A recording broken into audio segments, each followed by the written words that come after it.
Assalamualaikum warahmatullahi wabarakatuh.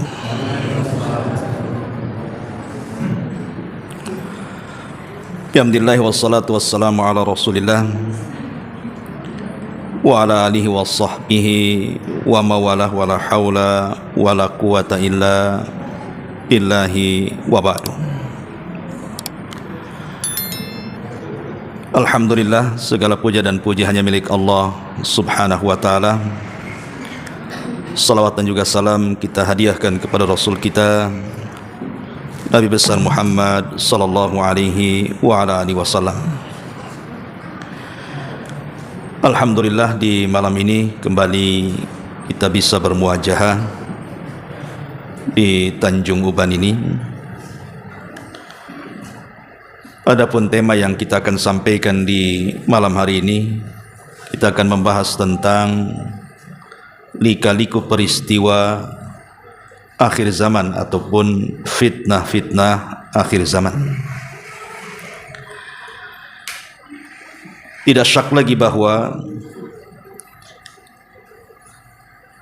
Nabi kita Muhammad sallallahu alaihi wasallam adalah nabi yang terakhir, dan itu dinaskan di dalam Al-Qur'anul Karim. Begitu juga sabda Nabi sallallahu alaihi wasallam yang mengatakan la nabiyya ba'di, tidak ada nabi sesudah. Makanya di antara hikmah kenapa seluruh putra-putra Nabi sallallahu alaihi wasallam tidak ada yang hidup sampai dewasa. Semua putra Nabi itu meninggal di waktu bayi. Karena kata para ulama ada dua penyebabnya. Pertama, kebiasaan Nabi atau kebiasaan para Nabi kalau memiliki anak laki-laki, biasanya anaknya jadi Nabi. Contoh, Nabi Daud punya anak Sulaiman jadi Nabi. Nabi Ishak punya anak Yakub jadi Nabi. Nabi Yakub punya anak Yusuf jadi Nabi. Dan begitu seterusnya. Nah, kalau seandainya putra-putra Nabi sallallahu alaihi wasallam hidup sampai dewasa, dikhawatirkan jadi nabi. Sementara Rasul sendiri sudah mengatakan tidak ada nabi sesudah. Dan yang kedua, dikhawatirkan manusia akan menyembahnya. Akan terjadi ghulu terhadap orang-orang soleh, apalagi langsung anaknya nabi. Yang mengaku cucunya nabi saja di Indonesia ini banyak yang disembah oleh pengikutnya kan. Ya, kita katakan oknum. Sampai ada yang sujud, bahkan bekas langkahnya saja sampai dicium tuh. Padahal sahabat tidak seperti itu juga sama Nabi kan. Dari sini kita tahu bahwa ketika Nabi kita Muhammad sallallahu alaihi wasallam adalah nabi terakhir, secara otomatis berarti umatnya juga umat terakhir. Berarti tidak ada lagi umat setelah kita. Tidak ada lagi umat setelah umat Nabi sallallahu alaihi wasallam. Kalau tidak ada umat lagi setelah umat Rasul, maka sudah kita pastikan bahwa kedekatan hari kiamat antara umat Rasul itu lebih dekat dibandingkan umat sebelumnya. Dan dengan keadilan Allah Subhanahu wa taala, Allah Subhanahu wa ta'ala tidak membuka peristiwa besar hari kiamat ini datang sekonyong-konyong, tidak. Tetapi dimulai dengan tanda-tandanya. Baik tanda-tanda kecil atau disebut dengan alamatus sughra, ataupun tanda-tanda besar yang disebut dengan alamatul kubra. Tentu alamat-alamat ini tidak terjadi begitu saja. Tapi sebelumnya 14 abad yang silam Rasul sudah bersabda akan terjadi ini dan itu. Lah ketika kemudian betul-betul yang disabdakan itu menjadi sebuah kejadian, menandakan bahwa memang dia adalah seorang nabi, ada alamat nubuahnya, di mana seluruh yang diucapkannya itu menjadi sebuah kenyataan. Dan ketika setiap peristiwa di akhir zaman yang Rasul sabdakan dan menjadi sebuah kenyataan, maka itu tanda bagi kita orang yang beriman, berarti semakin dekat kiamat dengan kita. Bahkan ada sebagian para ulama mengatakan tanda-tanda kiamat kecil ini 90% lebih itu sudah terjadi. Hanya 10% kurang saja yang belum terjadi. Tinggal menunggu alamat kiamat yang besar. Lah di antara huru-hara ataupun peristiwa-peristiwa ataupun fitnah-fitnah yang terjadi sebelum tanda-tanda kiamat besar, bahkan sebelum kiamat besar itu sendiri, itu sangat banyak sekali. Maka tema di malam hari ini kita akan mencoba menggali beberapa peristiwa besar yang mengkhawatirkan manusia, bahkan bisa menggoyahkan iman manusia apabila peristiwa ini terjadi. Saya mulai membacakan satu hadis dari seorang sahabat yang dikenal dengan Sirrun Nabi sallallahu alaihi wasallam, sahabat pemegang rahasia Nabi. Siapa dia? Hudzaifah ibnul Yaman, sahabat Hudzaifah ibnul Yaman. Itulah satu-satunya sahabat yang dipercaya Rasul untuk merahasiakan rahasianya. Lah Hudzaifah ibnul Yaman ini dia sangat faham dengan hadis-hadis fitnah, karena dia bercerita sendiri dalam kehidupannya, ketika manusia bertanya kepada Rasul tentang kebaikan, justru aku bertanya kepada Rasul tentang keburukan. Ketika ditanya soal itu, maka Hudzaifah mengatakan karena dia takut kalau dia tidak mempelajari keburukan, hanya bertanya soal kebaikan, jangan-jangan satu hari keburukan akan menimpa kita.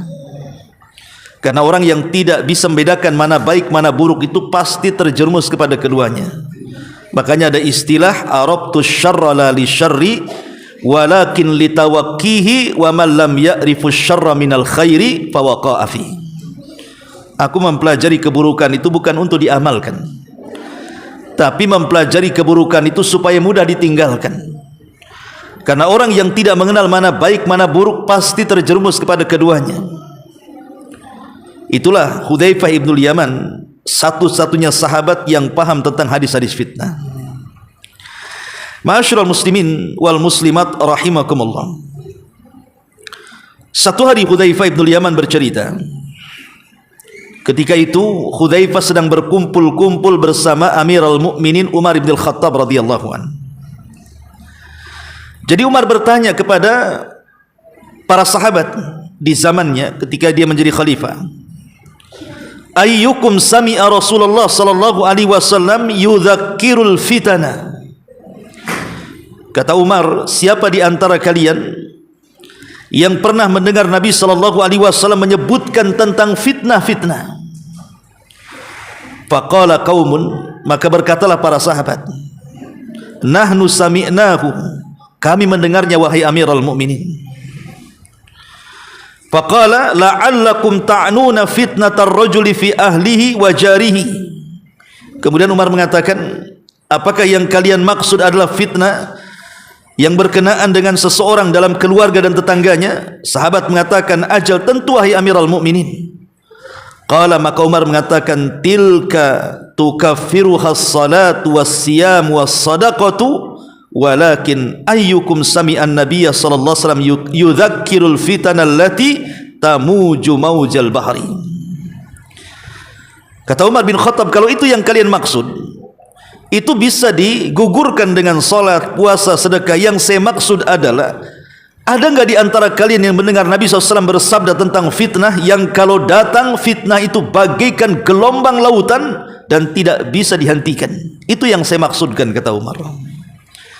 Fasakatal kaum, sahabat diam karena tidak ada yang tahu. Fakultu, maka aku katakan, kata Hudzaifah, ana ya Amirul Mukminin, saya tahu wahai Amirul Mukminin. Maka Umar mengatakan, anta lillahi abuk, kalau begitu demi Allah sebutkan wahai Hudzaifah, demi bapakmu sebutkan. Qala Hudzaifah ibnul Yaman, maka Hudzaifah mengatakan, sami'tu Rasulullah sallallahu alaihi wasallam yaqulu tu'radul fitan 'alal qulubi kal hasiri 'udan 'udan.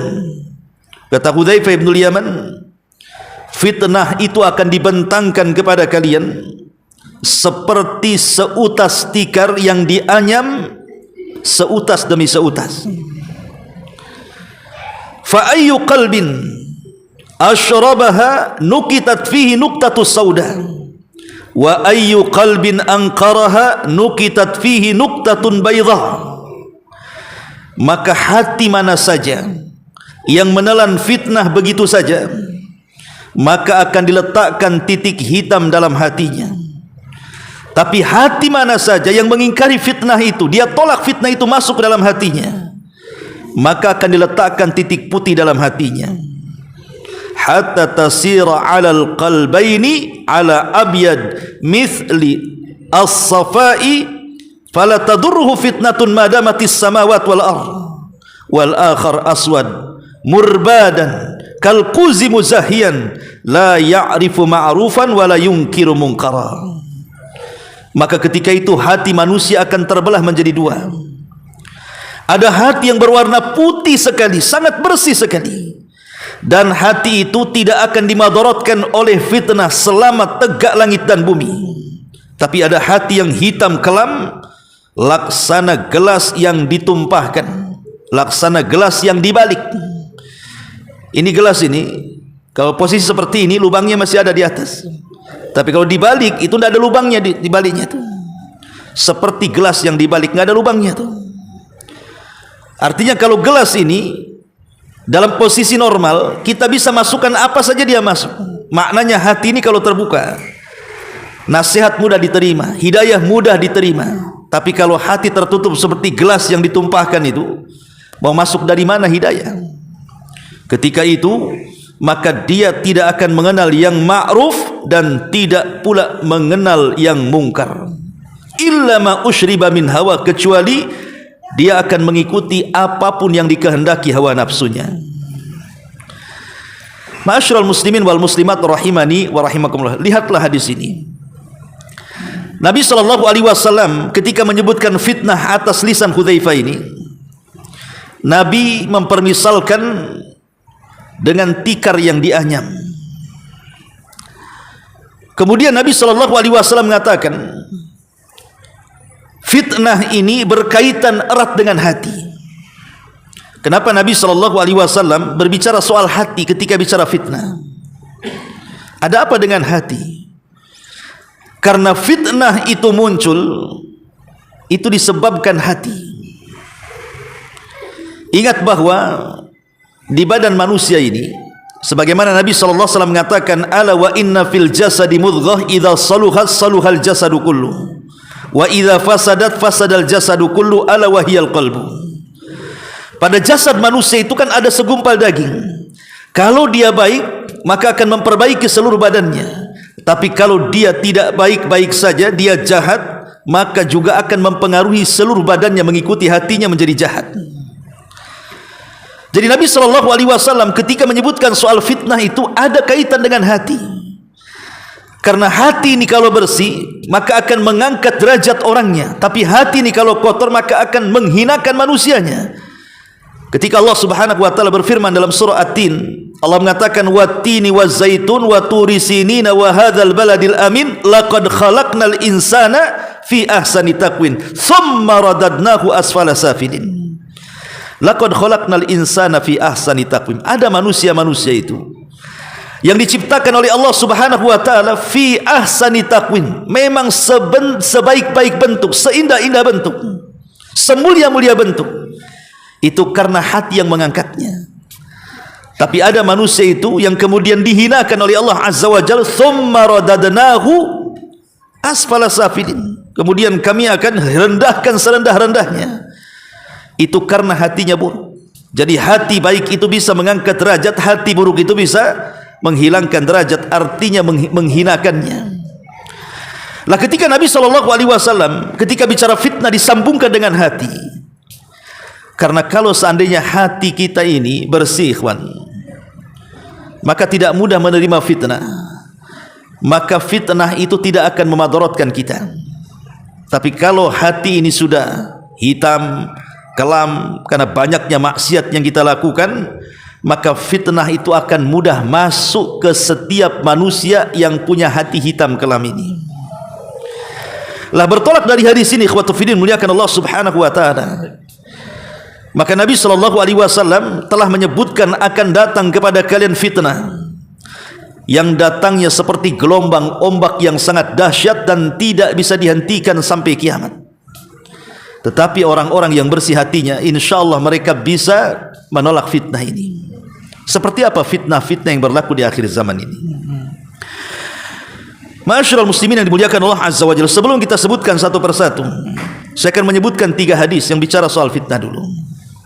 Pertama, hadis yang dikeluarkan dari Imam Muslim pada nomor hadis ke-118. Nabi SAW mengatakan, badiru bil a'mali fitanan kakita'il laylil mudlim, yusbihu ar-rajulu mu'minan wa yumsi kafiran, wa yumsi mu'minan wa yusbihu kafiran, yabi'u dinahu bi aradin minad dunya. Kata Nabi SAW, bersegeralah kalian melakukan amal-amal kebaikan sebelum datang berbagai macam fitnah yang akan menimpa kalian, di mana fitnah itu akan datang seperti potongan malam yang sangat gelap gulita. Antum kalau malam berjalan, tidak ada penerangan sama sekali, pasti nabrak-nabrak. Nggak mungkin nggak nabrak-nabrak. Mungkin kesandung batu, mungkin nabrak tiang, mungkin nabrak orang, mungkin nabrak barang, macam-macam. Orang namanya gelap. Ya. Lah fitnah itu diibaratkan oleh Rasul seperti gelapnya malam tuh. Orang bisa nerjang, bisa kena sama fitnah itu. Di mana ada orang-orang itu di pagi hari dia mukmin, malam hari sudah kafir. Malam hari dia mukmin, pagi hari pula dia kafir. Alasannya apa? Karena dia menjual agamanya dengan harga yang sangat murah dengan dunia yang sangat hina. Dan apa yang disabdakan Rasul kan shadaqan Nabi SAW, ikhwan. Rasul tidak pernah dusta, as-sadiqul masduq. Kita lihat hari ini banyak orang-orang yang kafir tanpa sadar. Sebenarnya dia sudah kafir tapi ngaku muslim. Contoh yang sederhana, orang-orang yang meninggalkan salat. Rasul SAW mengatakan bahwa perbedaan kita dengan orang-orang kafir itu kan di salat. Kemudian Rasul mengatakan, faman tarakaha faqad kafar. Siapa yang meninggalkannya dia bisa kufur. Ada orang dari kecil sampai sekarang padahal KTP-nya muslim lah, orang tuanya muslim, hidup di daerah muslim, tapi tidak pernah dia sholat. Tapi kalau ditanya agamamu apa? Islam. Kalau kita katakan enggak, kamu Yahudi, marah dia. Ya. Ada orang-orang itu yang mereka tidak sadar dia sudah kafir sebenarnya, atau kafir tanpa sadar dengan ucapannya. Ucapannya itu dia tidak sadar dia telah keluar dari Islam. Seperti orang yang mengatakan, yang dikatakan orang-orang liberal, bahwa hukum di luar daripada Islam itu jauh lebih baik dibandingkan hukum Islam. Karena hukum Islam ini katanya sebagiannya ada yang sadis, seperti potong tangan, rajam, itu sadis sekali katanya. Berarti masih baguslah hukum-hukum yang diterapkan barat itu. Ini kalimat ini bisa kufur, karena dia sudah merendahkan Al-Quran dibandingkan hukum-hukum manusia. Allah yang menciptakan kita, Allah yang menurunkan Al-Quran untuk kita, tentu Allah yang paham maslahat kita. Kenapa kemudian ada sebagian manusia sok tahu dengan maslahat orang lain, membuat undang-undang kemudian dikatakan bahwa undang-undang saya lebih baik dibandingkan Al-Quran? Nah, ini kan bisa kufur tanpa sadar, ikhwan. Atau orang yang mengatakan bahwa seseorang itu punya kemerdekaan dalam memilih agama. Semua agama sama, Anda mau Muslim silakan, mau Nasrani silakan, mau Yahudi silakan, mau Hindu silakan, mau Buddha silakan. Ada orang-orang yang berpemahaman seperti ini. Anehnya yang ngomong seperti ini seorang Muslim dan ngaku Muslim dia. Itulah yang kita katakan Islam liberal tuh, yang mengatakan semua agama sama. Tapi yang mengatakan semua agama sama, kalau disuruh masuk Nasrani tak mau juga dia. Atau kalau seandainya kita suruh berwasiat, kamu yang mengatakan semua agama sama, cobalah berwasiat, kalau seandainya saya mati, saya siap dibakar, kemudian siap dikuburkan di kuburan mana saja. Nggak mau juga dia berwasiat seperti itu, karena fitrah itu menolaknya, ikhwan. Lah ada orang-orang itu yang kufur tanpa sadar gitu, baik dengan ucapannya atau dengan perbuatannya, atau mungkin yang di masyarakat lah yang mudah. Ada, kalau di Batam banyak, kalau di Tanjung Uban saya tak tahu. Kalau di Batam tuh banyak orang murtad hanya gara-gara faktor ekonomi. kawin dengan orang Singapura, kawin dengan orang Australia, kawin dengan orang Barat. Ini wanita ini muslimah. Hanya gara-gara kawin sama bule, dia memilih agama bulenya tuh. Itu banyak sekali di Batam tuh. Jadi kristenisasi itu luar biasa lewat pernikahan, lewat ekonomi itu.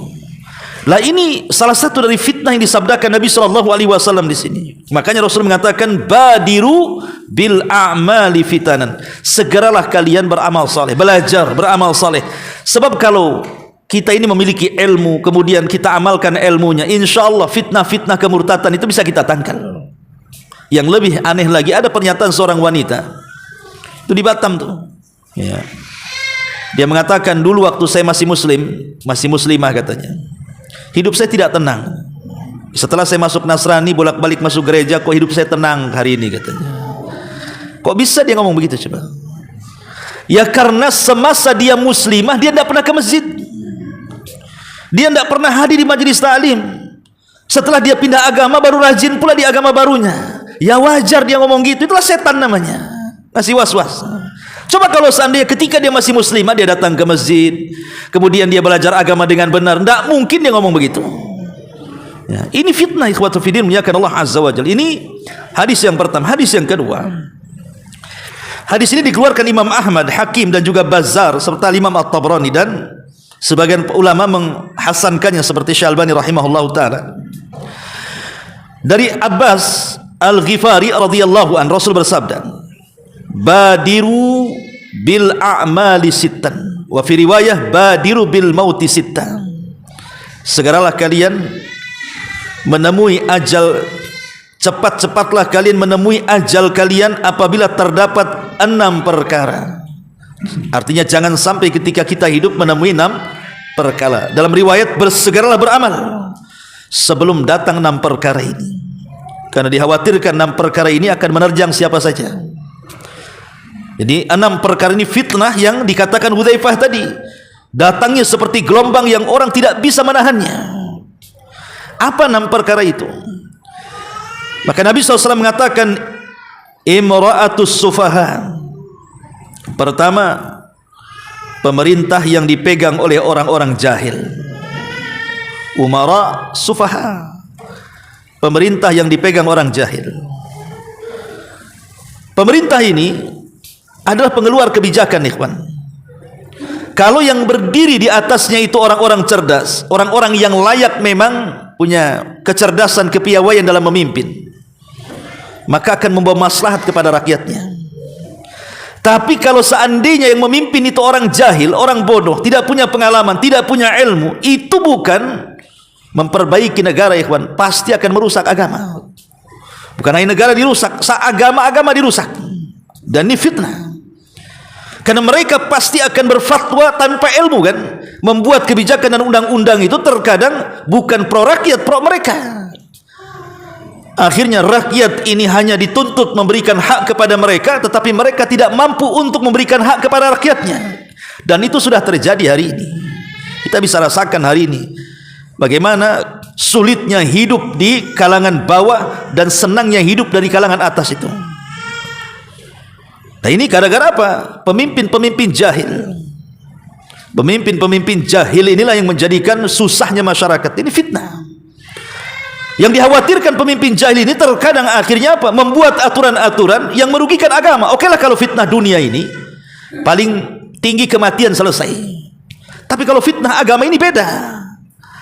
Makanya Nabi SAW sampai berdoa dalam doanya itu, Allahumma la taj'al musibatana fi dinina. Ya Allah, jangan kau jadikan musibah ini menimpa agama kami.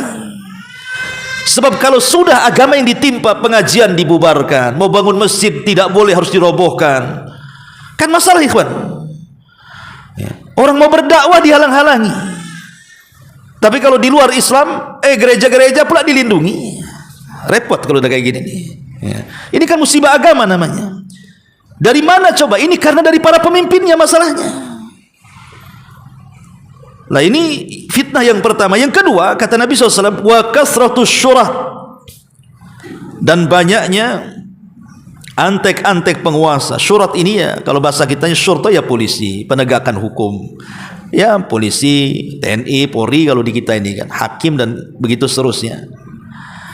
Kenapa banyaknya mereka dianggap fitnah, karena berarti ketika banyaknya jumlah kepolisian atau TNI dan yang begitu seterusnya, berarti keamanan tidak terkendali, sehingga harus diperbanyak polisinya kan. Sebab kalau seandainya aman-aman saja, buat apa banyak polisi? Kalau aman loh ya.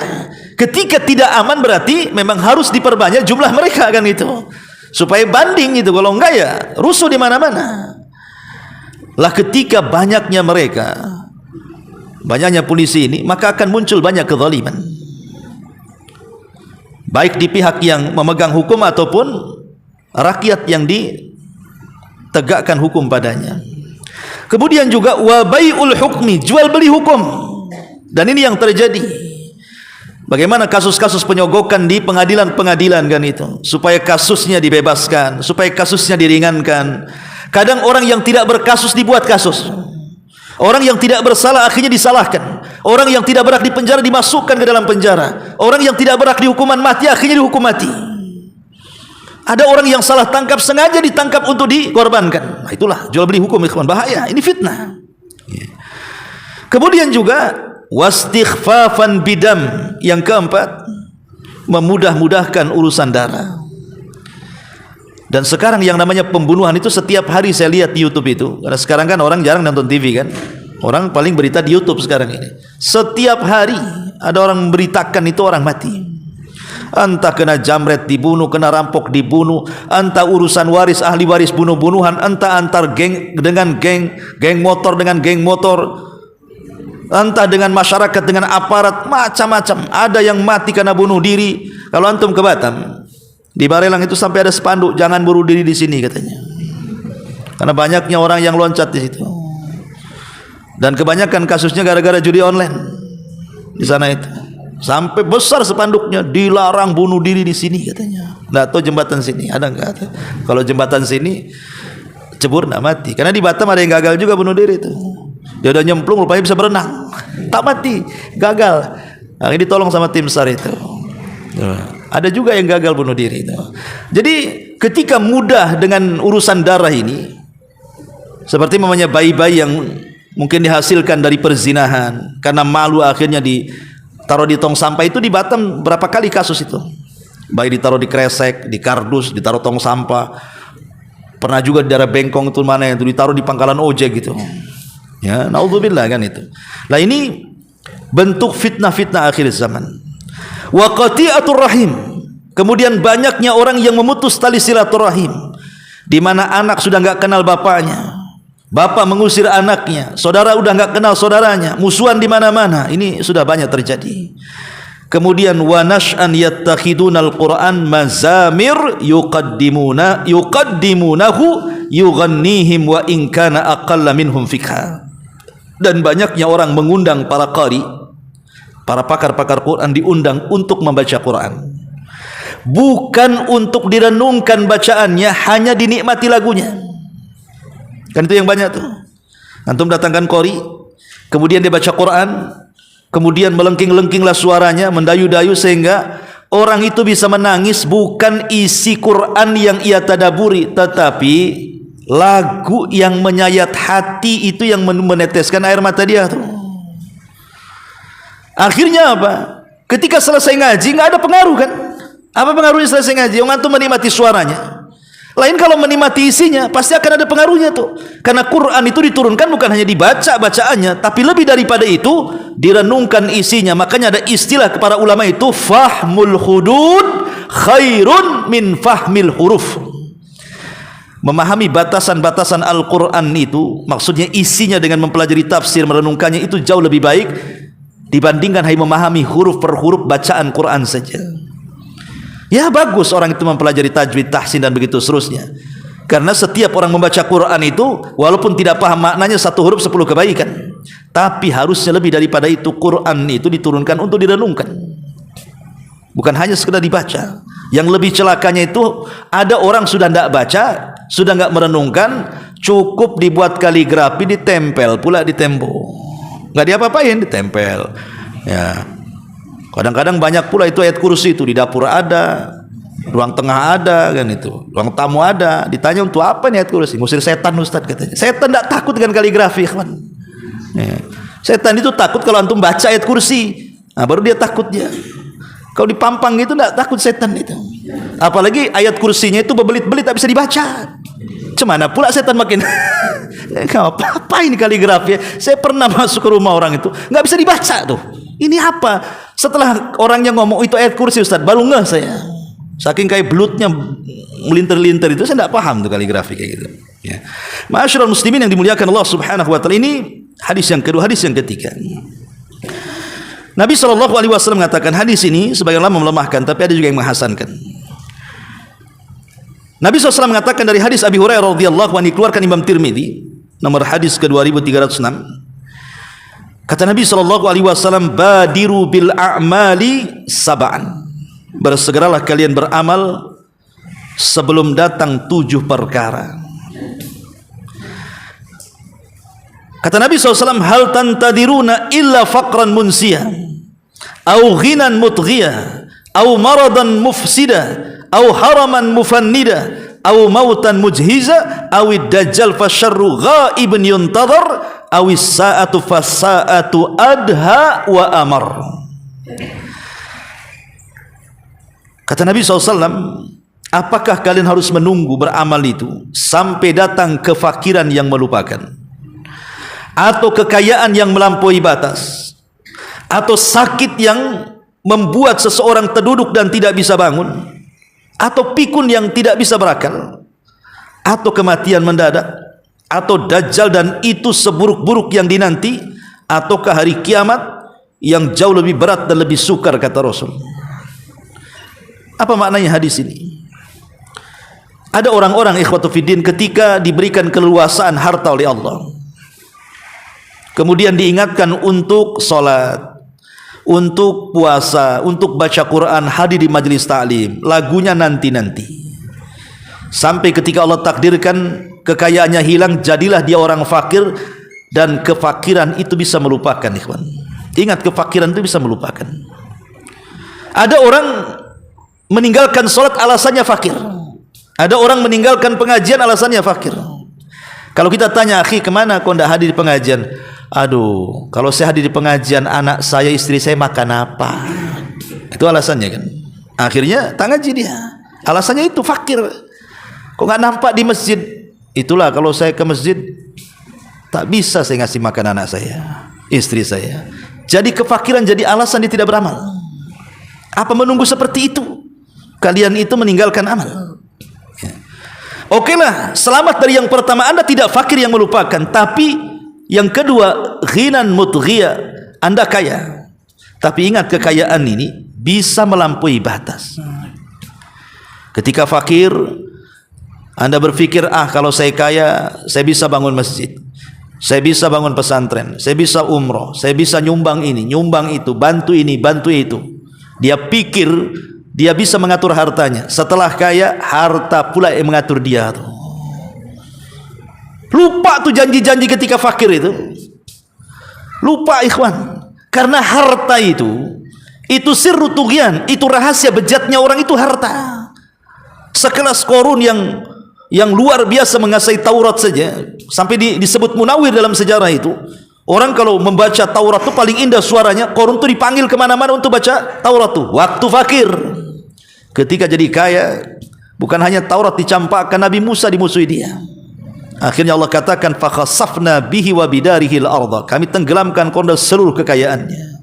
Makanya Allah mengatakan, kalla innal insana la yatgha an ra'ahu staghna. Sekali-kali manusia itu mudah melampaui batas ketika kekayaan dibuka di hadapannya. Karena biasanya kalau masih usahanya belum nyabang, masihlah hadir pengajian seminggu sekali atau sebulan sekali. Nanti kalau sudah ada cabang di Batam gitu kan, kemana kok tak hadir? Aduh, baru buka cabang di Batam. Ya terpaksalah kalau hadir. Nanti buka lagi cabang di mana? Di Medan sana. Makinlah jauh lagi dari pengajian lagi tuh. Makin banyak cabang, makin hilang dia. Makin gak kenal orang pun dia. Ada kekayaan itu yang melupakan. Yang lebih aneh lagi, kadang-kadang ada orang yang sudah berumur ya, mungkin umurnya sudah 60-70 tahun, dia kaya raya, tapi bukannya berhenti mencari dunia, malah justru di usia-usia itulah produktifnya mengembangkan kekayaannya tuh. makin sibuk dengan dunia itu malah. Nah ini itu disebut ghinan mutghiyah. Oke, Anda selamat, Anda tidak fakir yang melupakan, tidak juga kaya yang melampaui batas. Apa Anda selamat dari yang ketiga? Maradhan mufsida, sakit yang membuat Anda terduduk tidak bisa bangun. Stroke, tidak bisa bangun. Anda kaya, punya uang, cukup untuk umroh. Mana bisa umroh orang sakit? Ingin ke pengajian tak bisa, ingin apa-apa tak bisa orang sakit itu, ikhwan. Jangankan itu, ingin melihat kekayaannya saja tidak bisa. Orang sakit itu harus dipapa, nengok mobilnya, apalagi cerita untuk ibadah. Oke lah, Anda selamat, tidak sakit. Tetapi apa selamat yang keempat? Haraman mufannida, Anda dipikunkan oleh Allah Azza wa Jalla. Orang pikun hilang akalnya, ya. Sudah makan belum, padahal udah 3 kali. Orang pikun tuh. Puasa padahal tak puasa, ya, itu orang-orang pikun kan itu kan. Orang pikun ini makanya dicabut hisabnya orang pikun itu. Kalau orang pikun itu yang dihisab sebelum pikunnya. Dan rugi kalau seandainya pikunnya sampai 10 tahun, 20 tahun kan, yang harusnya kita beramal saleh. Karena pikun akhirnya tidak dapat apa-apa kan. Yang lebih parah lagi, orang pikun itu biasanya ucapannya dibawa kepada sebelum pikunnya. Kalau sebelum pikunnya suka melaknat, maka ketika pikunnya itu pula yang diucapkan dia. Tapi kalau sebelum pikunnya suka ngaji, suka zikir, maka itu pula yang diucapkan ketika pikunnya tuh.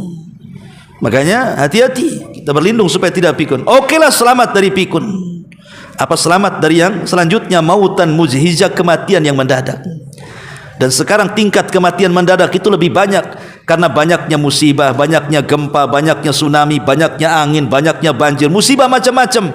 Belum lagi jalan raya penuh dengan kendaraan. Tidak ada orang nyangka dia pergi lewat kendaraan itu dia pulang dengan selamat. Tidak ada ya, pasti itu semuanya. Tapi qadarullah, banyak juga yang tidak tahu kematiannya justru di jalan raya, sementara dia tidak tobat. Okelah dia selamat, tidak mati mendadak. Apakah selamat dari yang keenam? Munculnya Dajjal. Dan ingat, ketika muncul Dajjal kata Rasul, jangan sok-sokan. Apabila kalian berjumpa dengan Dajjal, falyan'a anhu, kata Rasul, lebih baik kabur, ambil langkah 1000. Jangan dekat-dekat. Pasti kalau dekat itu jadi pengikutnya.